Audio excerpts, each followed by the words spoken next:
야곱의 집이여 이를 들을지어다. 너희는 이스라엘의 이름으로 일컬음을 받으며 유다의 허리에서 나왔으며 여호와의 이름으로 맹세하며 이스라엘의 하나님을 기념하면서도 진실이 없고 공의가 없도다. 그들은 거룩한 성 출신이라고 스스로 부르며 이스라엘의 하나님을 의지한다 하며 그의 이름이 만군의 여호와라고 하나, 내가 예로부터 처음 일들을 알게 하였고 내 입에서 그것들이 나갔으며 또 내가 그것들을 듣게 하였고 내가 호련히 행하여 그 일들이 이루어졌느니라. 내가 알거니와 너는 완고하며 내 목은 쇠의 힘줄이요 내 이마는 노시라. 그러므로 내가 이 일을 예로부터 내게 알게 하였고 일이 이루어지기 전에 그것을 내게 듣게 하였느니라. 그것을 내가 듣게 하여 내가 이것을 내 신이 행한 바요 내가 새긴 신상과 부어 만든 신상이 명령한 바라 말하지 못하게 하였느니라. 내가 들었으니 이 모든 것을 보라. 너희가 선전하지 아니하겠느냐? 이제부터 내가 새 일, 곧 내가 알지 못하던 은비한 일을 내게 듣게 하노니 이 일들은 지금 창조된 것이요 옛 것이 아니라 오늘 이전에는 내가 듣지 못하였으니 이는 내가 말하기를 내가 이미 알았노라 하지 못하게 하려 함이라. 내가 과연 듣지도 못하였고 알지도 못하였으며 내 귀가 옛적부터 열리지 못하였나니 이는 내가 정령 배신하여 모태에서부터 내가 배역한 자라 불린 줄을 내가 알았음이라. 내 이름을 위하여 내가 노하기를 더디 할 것이며 내 영광을 위하여 내가 참고 너를 멸절하지 아니하리라. 보라, 내가 너를 연단하였으나 은처럼 하지 아니하고 너를 고난의 풀무불에서 택하였노라. 나는 나를 위하며 나를 위하여 이를 이룰 것이라. 어찌 내 이름을 욕되게 하리요 내 영광을 다른 자에게 주지 아니하리라. 여러분 반갑습니다. 오늘도 큐티로 여는 기막힌 하루입니다. 오늘 본문 말씀 이사야서 48장 1절부터 11절의 말씀입니다. 오늘 말씀은 이스라엘 백성들을 향한 하나님의 책망의 말씀입니다. 오늘 1절 말씀에 보니까 이 이스라엘 백성들이 자기들 스스로 이스라엘이라는 이름으로 살면서 유다의 후손인 혈통을 자랑하며 또 여호와의 이름으로 맹세하고 또 하나님을 기념하면서도 그들에게는 진실과 공의가 없다고 말씀하십니다.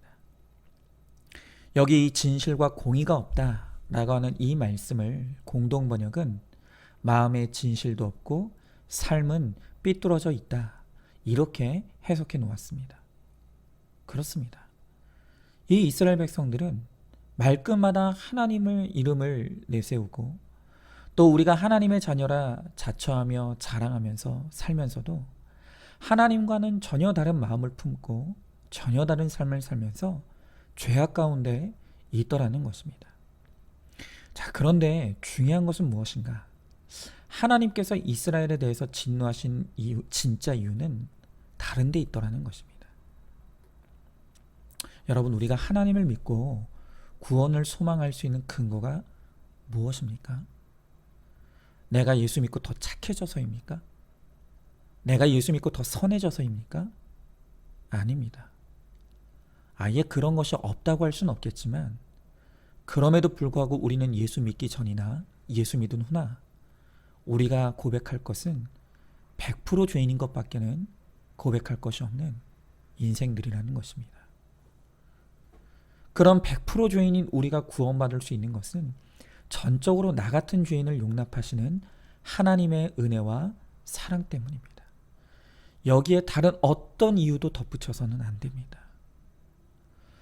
여러분, 우리가 진실이 없고 공의가 없다는 것은 우리보다 하나님이 더 잘하십니다. 자, 그럼 하나님이 어떤 이유로 도대체 이스라엘에 대해서 진노하시는 것입니까?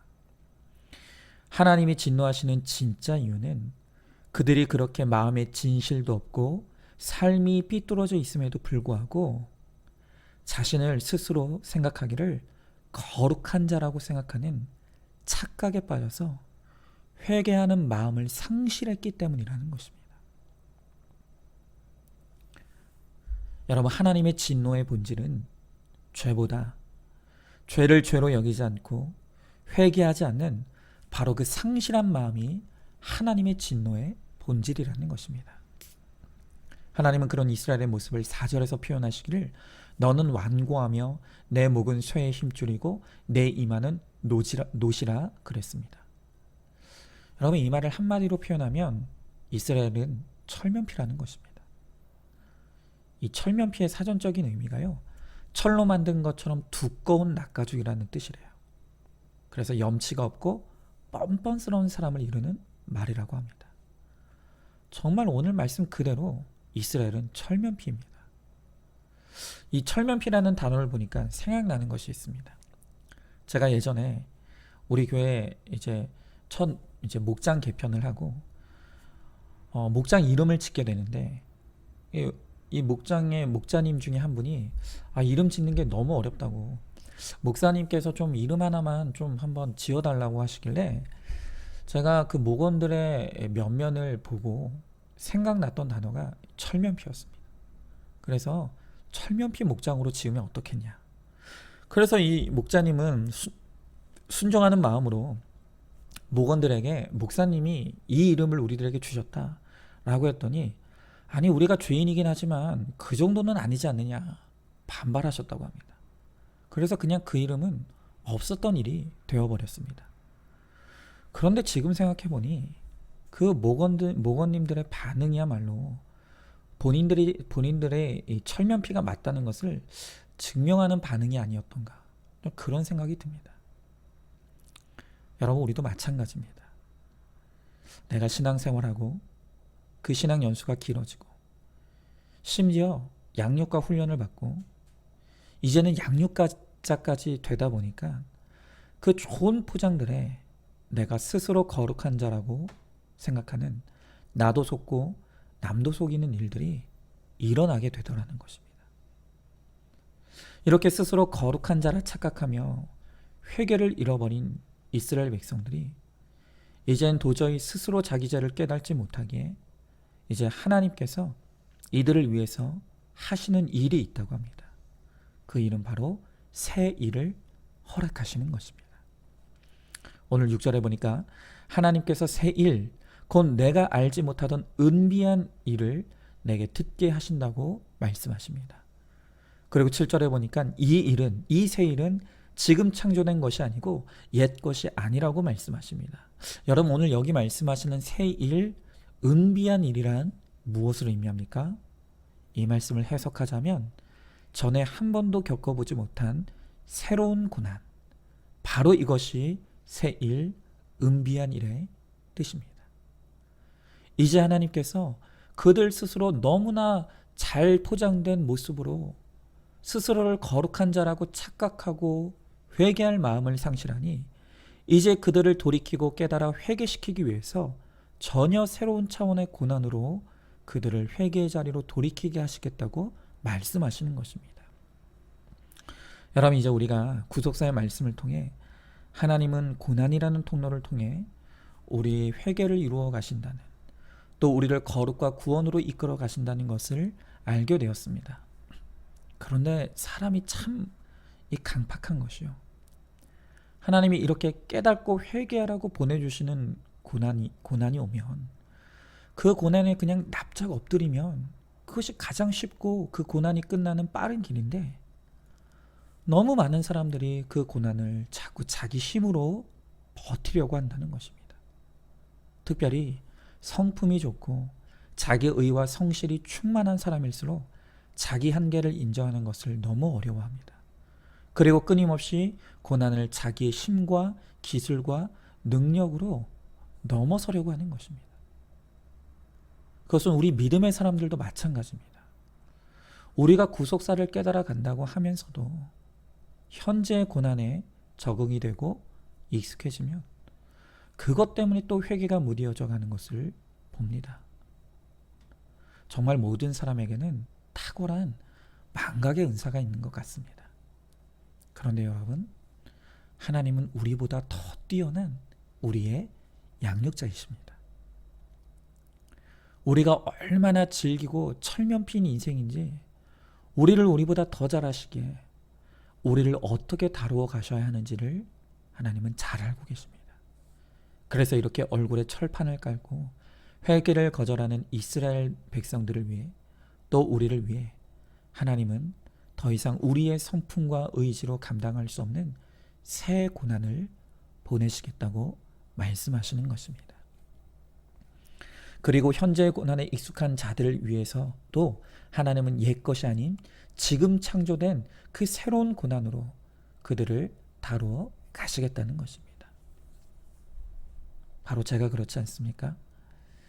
제가 이 큐티 목회를 5년 가까이 해오면서 말씀으로 부지런히 회개를 했다고 생각하니 제 마음속에서도 이 정도 했으면 내가 봐야 할 죄는 다 본 건 아닐까 하는 마음과 함께 내 죄에 대한 감각이 둔감해져 가고 있었던 것이 사실입니다. 하지만 주님께서 오늘 말씀처럼 오늘 저희에게 새 고난, 은비한 고난, 지금 창조된 고난을 허락하시니 회개의 감각이 예민해지고 보이지 않았던 죄들이 새롭게 보이고 깨달아져 가고 있습니다.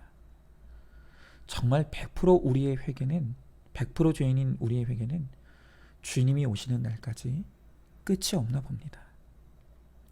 그러하게 믿음의 분량을 따라 때에 맞는 고난으로 우리를 양육하시는 하나님의 일하심에 올소이다가 절로 되어집니다. 마지막으로 8절에서 11절의 말씀에서 하나님은 우리가 이미 모태에서부터 배역한 자인 줄 알고 있었다고 말씀하십니다. 그리고 우리가 그런 사람인 것을 아시고도 자녀 삼으신 하나님께서 하나님 그분의 이름과 영광을 위해서라도 반드시 우리의 구원을 이루시고 완성하시겠다고 말씀하십니다. 여러분, 정말 이 말씀에 소망과 위로가 있기를 간절히 소망합니다. 하나님이 우리를 구원하셔야 하는 다른 이유는 다른 어떤 것도 아닌 하나님 그분의 이름과 영광 때문이라고 하십니다. 그렇지 않습니까? 우리 인간도 조금만 내 이름이 나고 내 명예가 생기면 그것을 지키기 위해서라도 어떻게든 약속한 것을 지키려고 하는데 하물며 하나님이 우리의 구원에 대해서 다른 어떤 것도 아닌 자신의 명예와 자신의 이름과 자신의 영광을 거시겠다고 말씀하십니다. 그렇다라고 한다면 우리의 구원은 확실한 구원이고 반드시 완성될 구원인 것입니다. 특별히 우리가 이사야서를 보면서 다른 이방 나라들을 향한 그 하나님의 징계의 말씀과 이스라엘을 향한 징계의 말씀을 우리가 함께 보고 있는데 그 이방 나라들과 이스라엘을 향한 하나님의 이 심판의 말씀을 잘 비교해 보시기 바랍니다. 하나님의 심판의 말씀의 시작과 중간은 이방 나라나 이스라엘이나 똑같이 무서운 말씀입니다.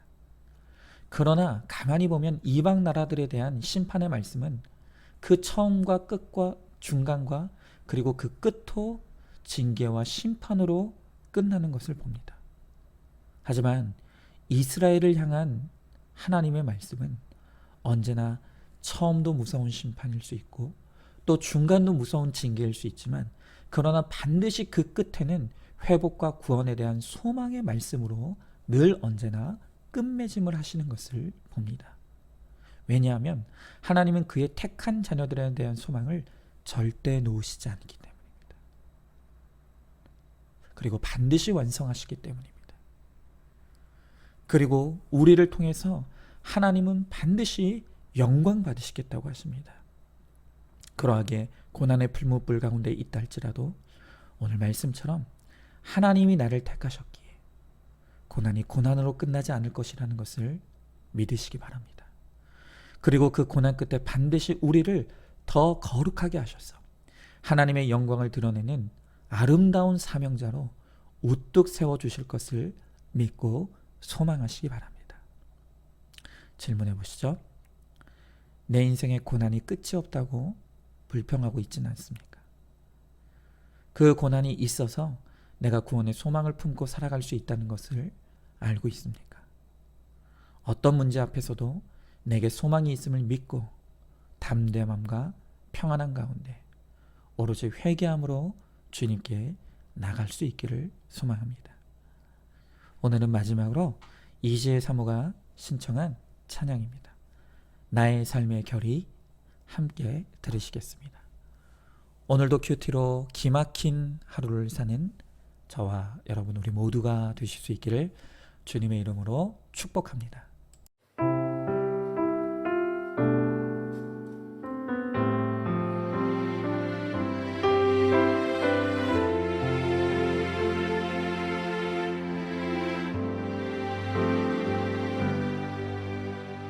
주를 바라며 구한 모든 것 꺼낼 수 없는 마음도 주님 듣고 계시네. 뜻하신 대로 인도하소서. 언제나 주님 따르며 그 곁에 거하리라.